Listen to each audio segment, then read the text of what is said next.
that for our population here.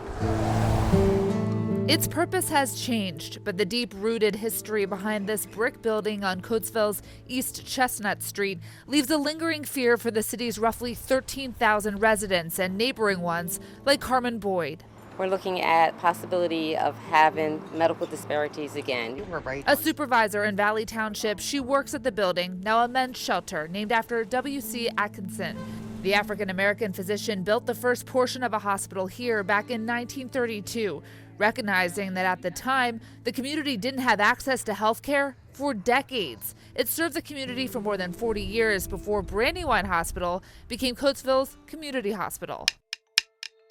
I think the historical relevance of this place losing medical care is what scares everyone because it's happened before. In knowing what's going on sometimes within a health system and seeing the challenges that they have, especially in the course of a pandemic, we're real concerned that they may not survive as is. Leaders of the Chester County and Pennsylvania medical societies are now sounding the alarm about their concern for the future of Brandywine Hospital and two other county hospitals, Phoenixville Hospital and Jennersville, all owned by financially troubled West Reading-based Tower Health.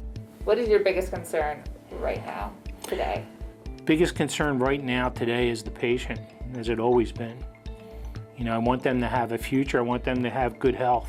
Tower Health is on the search for a partner to sell the hospital system, 7 hospitals total. According to Fitch Ratings, Tower Health's troubles began back in 2017 when the hospital system first acquired 5 hospitals in the Philadelphia area, including Brandywine, Phoenixville, and Jennersville in Chester County.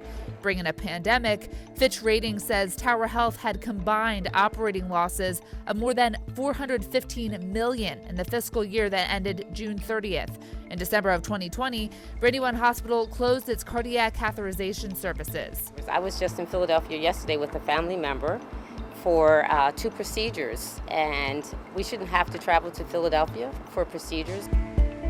And in early May this year, Tower Health's interim CEO announced to employees that they are restructuring the medical group, impacting nearly 200 staff system-wide to improve its finances. Pennsylvania Medical Society President Dr. Michael Della Vecchia says just one doctor leaving has a ripple effect on the community. So you have this rapport with the family. You've taught and taken care of grandmom who had her babies there and are now bringing the grandchildren there. And you know the whole family. So that's a rapport that doesn't exist on an electronic medical record. That's all good quality of care. And that may very rapidly be lost and never be reestablished. Human life is more important than corporate profits. But their ultimate fear is another Hahnemann. The Center City Philadelphia Hospital abruptly closed in September 2019 due to, quote, continuing unsustainable finances. Dr. Della Vecchia among the many in the medical community that help with the massive fallout between neighboring hospitals taking on extra work and relocating staff. When you lose your care of a patient, you're talking about disease and death ultimately.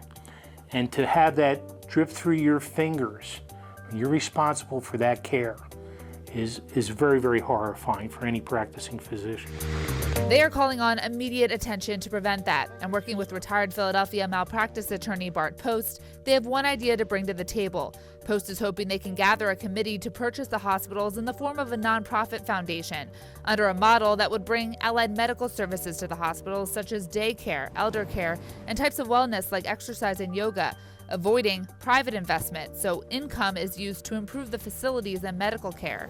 I think it's a perfect time for creative ideas to solve problems here, and the more smart people offering those ideas, the better.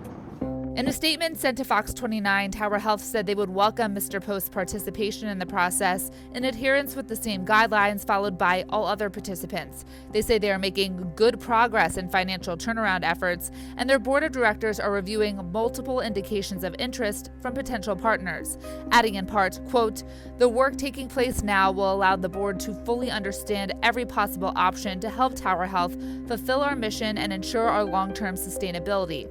Everyone at Tower Health is working hard to chart a path forward that continues our strong commitment to high-quality patient care and service to the community. Without the community hospital, it is very difficult to bring those specialists out to the community. And what you will have is a problem with access. A specialist in pulmonary medicine affiliated with Brandywine Hospital, Dr. Robert Satriali says the past year has been nothing short of challenging on multiple levels, but he now has hope. I'm sure that they are going to choose a partner who's going to make them even stronger, and we will continue to be able to provide the care.